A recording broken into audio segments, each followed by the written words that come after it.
So hi, When the Noise Podcast. I'm Shane. I'm Glory. It's a Throwback Thursday, recorded on a Thursday, posted on a Monday. Damn straight. We're talking about one of Fall Out Boy's best albums ever. It's like top three.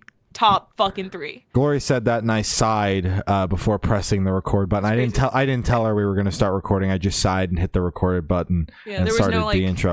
There was no "Are you ready?" because it was clear and obvious to me that she was locked in and ready to go. Excited. Yeah, I love this album. Glory's introduction didn't say the album title, so we're chatting. She just said it's the best album. Everyone ever. should know which album I'm talking about. I would name a different Fall Out Boy record than you did. So we're chatting about Fall Out Boy's 2015 album, American Beauty, American Psycho. I'm just gonna let you take this because that's gonna be the rest of the series. Chomping honestly. at the bit to go for it, man. Just go for it. I love this album so much. Okay, American Beauty, American Psycho. As we're going through the discography, I keep trying to place where exactly I started in their discography when I first found them. Mm-hmm. I do know I had a very big moment with this album in particular. Like, it was just on loop. When I was listening to it this morning, I knew all of the lyrics, and I knew the first lyric, and which song leads into which one. Like, I was able to anticipate everything. So I was like, fuck. Maybe I was bigger into Fall Out Boy than I thought I was, because I always marked them as one of the bands that I never got Fall Out Boy, but it's fuck. Apparently, I had Fall Out Boy for a minute. So this record, I feel like is a perfect, I guess, step in the direction of Fall Out Boy kind of finding their sound. They have their biggest song ever on this record, fucking Centuries, which I don't think there's a single person on earth who hasn't heard Centuries, because it was just everywhere forever. It still is. It still is, and I love it. Shout out. I go to a fucking baseball game. I go to a football game, whatever the hell. Centuries is going to play at least 3 times. I walk in Kohl's. That shit's bumping. It's bumping, and it's like, fuck, I didn't know Kohl's was doing it like this. That's crazy. So I feel like this is the perfect step, the perfect transition into kind of them falling into their true form of, we don't give a fuck, we're just going to make whatever we want to make. Coming off of Save Rock and Roll, which is where they were kind of leaning more into the pop rock section of their discography instead of, the Folie à Deux, where it was kind of that edgy rock alternative sound. It had pop elements, but there's a transition that I'm able to see clearly. This album particularly, though, this is just a fucking work of art. I think how it flows is perfect. I think all of the tracks are immaculate. I have, like, they're all good notes. Maybe it's the point in time that I found this record where it's like, I know it was summer. I know it was like, I listened to this when I biked a lot. I know I listened to this when I had, like, my first, like, big friend group. I think so part of it's probably nostalgia, but it's also listening to these fucking tracks and how big they are, how catchy they are. It's just a great record. I don't understand, because I do know that this is an album that a lot of people, you either love it or you hate it. And I don't understand how people can hate this record. If you like fun music, if you like pop music that's still edgy, that still has, great guitar fills, that still has, great fucking riffs and crazy vocals, this album should be for you. I don't understand. It is definitely a more love-centric record, which could be why it's so divisive in their fan group, their fan base or whatever, because a lot of their other albums covered, mental health, just darker topics, where this one obviously sonically and lyrically is a lot lighter and a lot happier. Maybe that's it. I don't know. Either way, if you don't like this fucking record, fuck you. It's a great album. So it starts off with Irresistible, and I think it's just a fucking earworm. I definitely do feel like it is a sister or a cousin to, what is it? It wasn't Young Volcanoes that opened the last one. Phoenix. It was, thank you. Put on your war paint. Holy shit. That song still goes hard. It's insane. I feel like the Irresistible, it hits that same note for me where it's just really big, anthemic out the gate.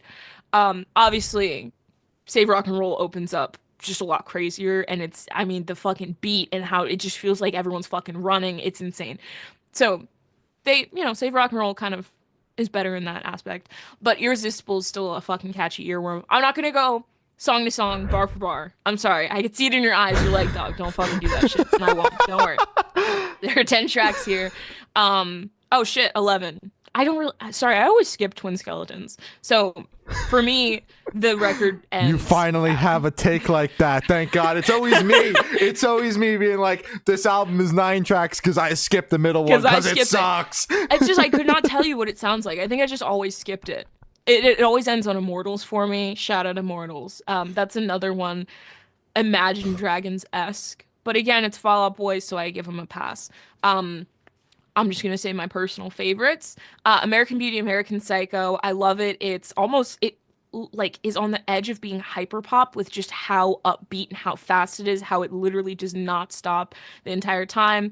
I love the call and repeats. I love the part where he's just when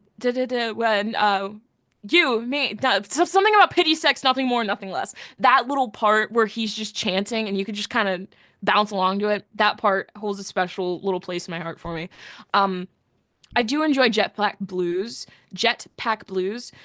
even though it is the slow part of the record and it is fucking smack dab in the middle of it. I still feel like it has, big moments. And it isn't just kind of like flatline the record. It still goes somewhere, which is very important, especially if you're going to have it fucking right in the middle. I love 4th of July. That song, it was my favorite when I first found the record. That shit, there's something special in there. Like, favorite record. Favorite record is also incredible. Genuinely, Uma Thurman. Like, I could name all of the songs off this record. Listening back, I'm like, fuck, is this my favorite Fall Out Boy record? Let me get to Mania, I'll let you know. But it is up there. Spoiler alert, this is in my top 3. I cannot get enough of this record. It is such an ass shaker. It is incredible, start to finish, except for Twin Skeletons. Could not tell you what that song sounds like. Genuinely, I just couldn't. Wonderful. Fair enough, man. Fair enough. I didn't know that you fucked with American Beauty, American Psycho quite like Don't that. Get me started. So here's where I'm at with this record. I like it for what it is. I think that it is a very catchy album across the board, with a lot of all of the songs are very big sounding, and in terms of the sonic evolution, you can see how this was a stepping stone into what became Mania. In terms of the sonics, I also think that this is possibly the first album from them that feels, besides the very early stuff, that feels like a product of its time. Like, definitely this record feels like something that would come out in 2015, in terms of because it's so pop focused and so pop leaning that like this just feels like what pop was in 2015, and that's not necessarily a bad thing. It's one thing that we tend to talk about on here with these throwback reviews. When it comes up, one of us feels that way or we both feel that way. For me, it definitely feels like a product of its time, and besides the very early stuff, the first time that I've really felt that way about a Fall Out Boy record, it's not necessarily a bad thing. I just feel like I got transported back to 2015 listening to this goddamn thing. Which these days, man, I'm only 22 years old, but goddamn do I need the nostalgia. I love that shit. Bring me back to the good times. So yeah, like I said, I think the record overall is catchy, and good for what it is, but my main fallback with this is just the songwriting, the lyrics.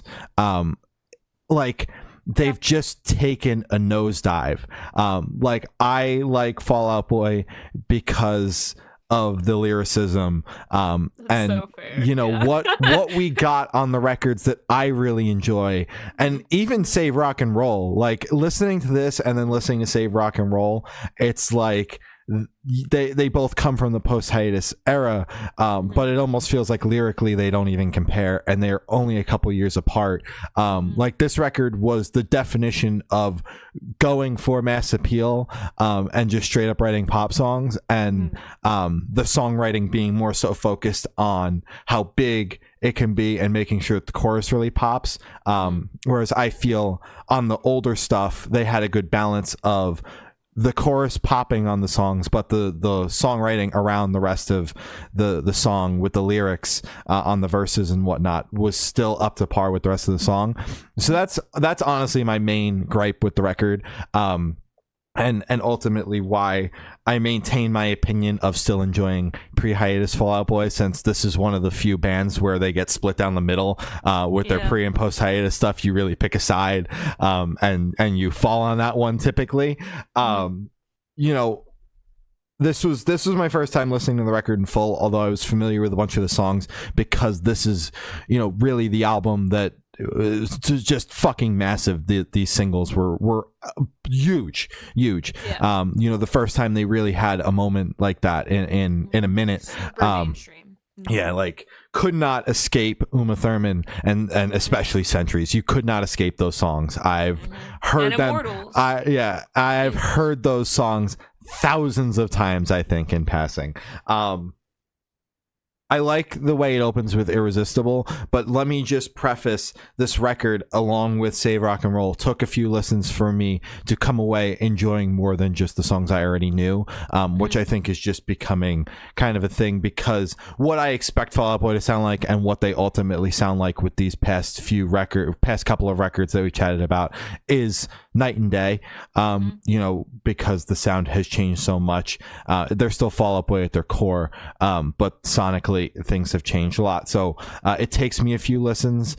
I like Irreversible. Centuries and Uma Thurman are like some of my favorite Fall Out Boy songs ever. So those songs forever reign supreme. I think I said this with the last review, and I'll say it in this one as well.